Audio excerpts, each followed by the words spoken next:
Hello, I'm Caroline Fairchild, and welcome to LinkedIn News Live, where the business conversation begins with you. The Nasdaq has approved the SEC to approve a broad diversity objective for companies listing on the exchange, and the SEC has agreed the new role will provide stakeholders with transparency concerning a company's current board composition. The move could be a boon if handled correctly for women as well as people of color. Joining me now to discuss is Misha Rosa. She is Vice President of Corporate Board Services at Catalyst. She has been there for over 20 years, most recently helping board diversity and inclusion by advocating for gender and ethnicity diversity in corporate boardrooms. She's a graduate of Hunter College and the Milano School of International Affairs. Misha, it is so great to be with you. Thank you for having me, Caroline. All right, so you and I have been advocating for something like this for many years via our respective work. Why is this happening now? I mean, the business climate is rapidly changing. When you look at the summer of 2020, the events that have occurred, the pandemic, the crisis, and the social movements that are occurring, the time is ripe to just talk about issues that ultimately are going to impact society and are impacting lives every day. And you have a more insider knowledge than I do to the issues that are happening right now. I'm curious what happened behind the scenes for something like this, for the NASDAQ, for Andrea Cunningham to make this decision. What happened behind the scenes to make this happen?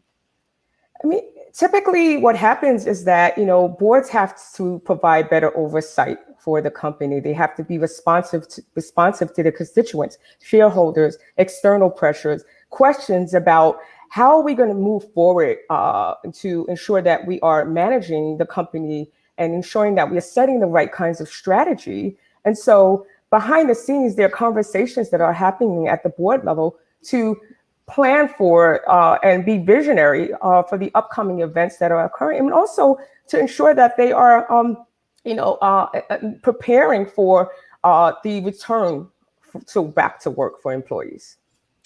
And I want to say hello to some members who are joining us in the stream right now. We have Christine from New York City, Stacy from Texas, and Kathy from San Diego.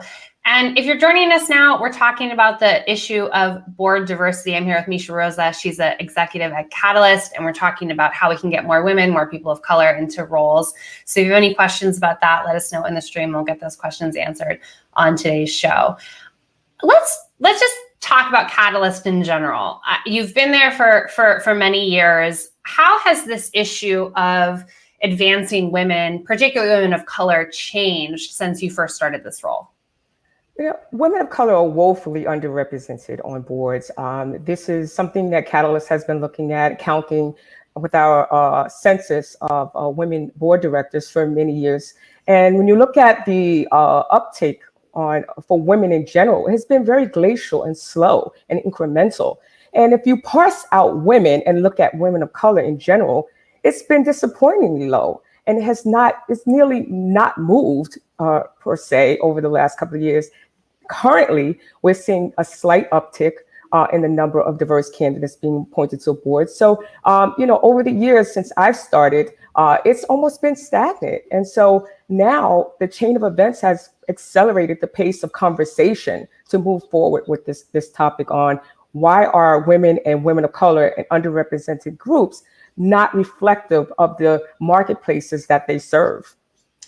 Well, let's take a quick look at the numbers, because I just want to reflect what's going on right now with board seats for just the Fortune 100, not alone the Fortune 500. So we have 6.6% of minority women. And then if you look at white men, it's over half. I want to know why. How can we ensure that white women like myself are not just getting the benefit of what's going on right now with this push to get diversification into the boardroom? Well, I mean, there are conversations at the nominating committee level that happens very often, and succession planning that happens in place of projecting out what the board composition will look like in the near future. And so what happens is they take a look at their skills matrix. They look for the fit for purpose type of board fully composed of the kinds of skills that are needed to set the right agenda and provide better oversight for the company. The idea is that they have to expand the conversation broader and also undermine and mitigate some of the biases that are happening in the boardroom at the nominating selection committee discussion level. And so the fact that, if you're sitting in a boardroom of all white male men, something is ideally wrong here and something that needs to be happening, a conversation that needs to dig a bit more deeper in terms of understanding how to get the right perspectives in the room to ensure that they're providing the right kinds of strategies setting for the board, but also that you have the talent and innovation around the table that is going to drive that strategy. But Misha, my question is, there have been many boardrooms surrounded by all white men for many decades. And so I'm just curious why it took so much time for corporate America to wake up and know that innovation doesn't just mean more on the bottom line, but it means everything else in terms of inclusion and equity on their teams. I'm a little bit fed up in terms of how long this took. And so I'm wondering if you think that most companies have awoken to this idea at this point, or if you're still disparate in terms of what's happening. Well, I mean, global governments, business leaders have successfully addressed this issue and this topic, and largely through three main approaches. And that is legislative, right? And that is when you have the rules passed by elected officials like quotas. And then there's the regulatory approach, the actions taken by, like the Ontario Securities Commission, comply or explain. And then there's the voluntary approaches where there are some companies that are getting it and they're doing it right. And they have diverse boards that reflect the consumers that they actually serve. And so there's no one way to do this, but we do know that, we would commend Nasdaq's push towards calling attention to the importance of achieving greater gender, racial, ethnic diversity in corporate leadership. So this is a step in the right direction. As long as it happens, any approach works. It just needs to happen. And do you think that this is going to lead to more companies listing on the Nasdaq versus the stock exchange? Well, it's too soon to kind of project that right now. We're at the early stages of that. I will assure you that companies are paying attention to the requirements and they will move forward to comply or explain. Well, Misha, I see a lot of women joining us in the stream, thankfully, and are very happy that you're joining us here as well. I want to talk about the fact that there are just specific positions, better for not, that are board ready for women. And how do we change that? And how do we make sure that women are getting into the positions that they need in order to be board eligible? Are you seeing movement in terms of what those positions are and how people are considering board candidates at this point? Yeah, so the skills matrix, again, obviously drives those conversations and, what type of fit. I think it starts at the level of a company level, and that is ensuring that everybody is responsible for the development of women leaders within the company, ensuring that they're being mentored and sponsored and provided the critical assignments like international experience and gaining exposure to profit and loss roles. And that's the way that they can prepare women for board service. And that is the intentionality, setting targets and clearly setting and refreshing those targets to ensure that women, and particularly women of color, are getting the right kinds of positions, P&L responsibility, and access to sponsorship opportunities for serious consideration for board service. Because this really is a pipeline issue. If you think about it, in the Fortune 500 alone, less than 5% of CEOs are women. And so if you think about that, and I think you can tell me, Misha, but I think we have only 2 women of color who are CEOs in the Fortune 500 right now. Mm-hmm. And so if that is a default for who is going to be in these board positions, the game has to change. And do you see that changing in terms of what executives are looking for in terms of board members? Yeah, I mean, at Catalyst, we have these conversations every day about casting a wider net. And so if there's so few women CEOs, the idea is to look to the those that are running significant business units and have experiences that could actually demonstrate profit and loss. And so since there's so few women CEOs, we have to break the habit of looking for candidates who already have board experience or CEO experience, because historically they have all been white men. And so the idea is that, if you're not a direct report to the CEO, it doesn't actually discount you from being a strong candidate for a board.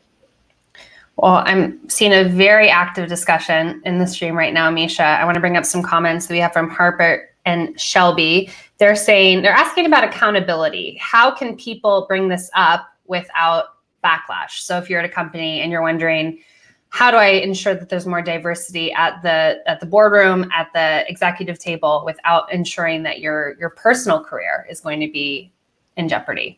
Yeah, I mean, employee resources and affinity groups are really driving this conversation about accountability, and ensuring that they have a robust kind of direct communication with their CEO, and that it's open communications about the demographics and the workforce demographics, and that the representation is widely shared. I think working more closely between the chief diversity officer, the CEO, and affinity groups is just one example of how employees are ensuring that accountability is taking place within their companies. There's many examples of groups within affinity groups that are working very closely with their CDOs and their CEOs.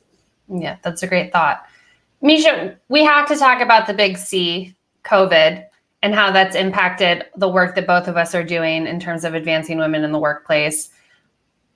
How has it changed the work that you're doing at Catalyst? I'd love to hear more about what you're doing to ensure that the pandemic, which has had an outsized impact on women, doesn't continue to have an outsized impact on women, or what are you worried about?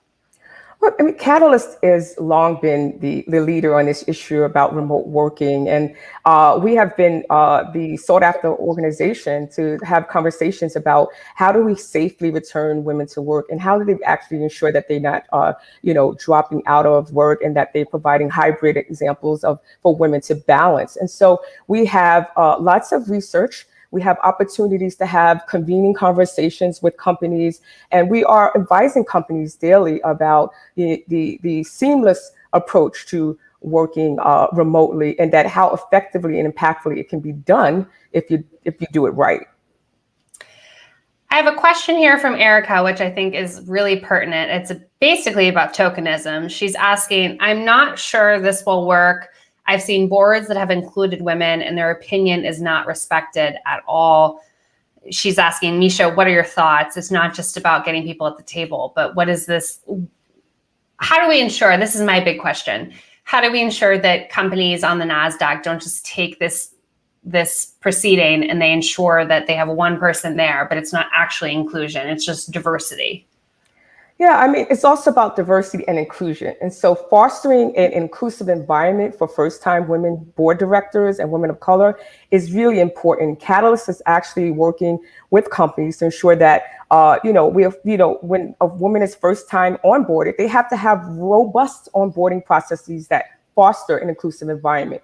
So, the idea is that companies will vary in terms of their onboarding process, but I think that we should be very optimistic about the fact that companies will step up their game, ensuring that they have inclusive environments, inclusive conversations, because it's actually the climate is demanding that happens. And so women are going to drive conversations, ask really great questions in the boardroom that are actually challenge them to actually revamp their onboarding process and ensuring that it's inclusive. Well, let's just talk about the talent market right now, because we're seeing such a talent shortage across industries. I'm interested to see what you think in terms of how this will impact women and their return to work, return to office, return to everything as companies are looking for top talent. And if they don't do the things that you and I have been discussing today, what that will mean for them. Well, I mean, the idea is that we have a workforce that's transforming. And so we have, many millennials are deciding that they might opt out. And so the idea is that if you want retention, if you want to retain top talent, that you have to have these robust conversations and programs in place to ensure that they are either complying with diversification or explaining to their employee base. And so when women return to work, again, they're asking the right kinds of questions, ensuring that they're going to choose the right kinds of companies based on the programs and the things that they offer in terms of balancing work and remote working. Well, more specifically, there's been data out of the Future Forum, which is a coalition of Slack, that shows that people of color specifically are not excited about the return to office. And it's because of the microaggressions and the unconscious bias that they faced when they were in the office. Do you think, as corporate America tries to awaken anew to what the office experience looks like, that this could be good for people of color, specifically Black women? I mean, business transformation requires that we have disruption. And so that is part of the process. Whether it's good or bad, it's a bit soon to kind of make that determination. But I will say that, the benefits of talent development, the benefits of companies seriously considering how to retain women and women of color, to have the conversations about microaggressions, to have the conversations about the subtleties that, exclude them from the kinds of networks that ultimately many of the men have benefited from, is the types of conversations that I think should be, most companies should be having right now. And I think that many examples of companies having those conversations. We can speculate right now that if they're having those conversations, that, we will see that the retention levels will increase. And it's incumbent on those companies to make sure that those retention levels increase. I should include. I'm going to say hello to some more members who are joining us right now. We have Medea from Italy, Amy from Indiana, Nina from New York City, and Victor from Texas. Thanks for joining us on LinkedIn News Live. Misha, what are the best companies doing right now in terms of best practices that you've seen develop since 2020, since the reckoning on systemic racism that we saw last summer? What are the best companies doing, and what has been some more of the transparent actions that you've seen to further this cause? I mean, there are a lot of blue ribbon companies that are doing it. Typically, if you have, one representative of every racial, ethnic category in your boardroom, a company, if you look below in your senior executives demographics, if they are diverse, the corporate executives, the executive managers, the companies that are actually showing and demonstrating that they have or are taking steps to diversify at the senior levels as well as throughout the company and cascading down. And that includes retention, that includes hiring, that includes all kinds of practices. There's a number of companies that are being awarded, like the Catalyst Award. We award companies every year for their best practices, either in remote working, flexible work arrangements, career development. And we look very, very deep into how they're doing. We look at their workforce demographics, and we also assess whether or not they've done this over time. And so Catalyst is just one example of giving recognition to those companies that get it right.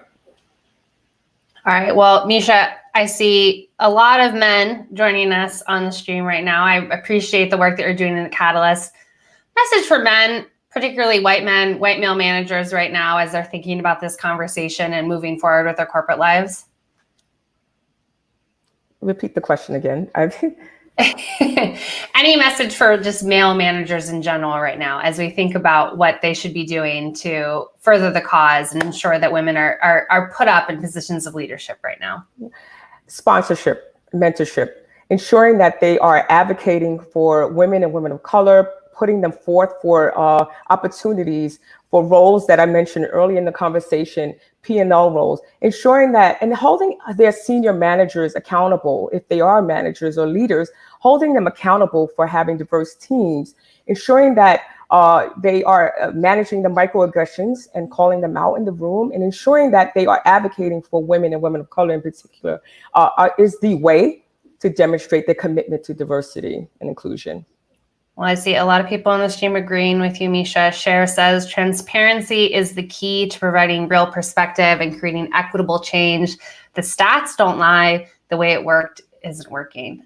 Misha, I'm so appreciative that you joined us on LinkedIn News Live for this important discussion. Thank you.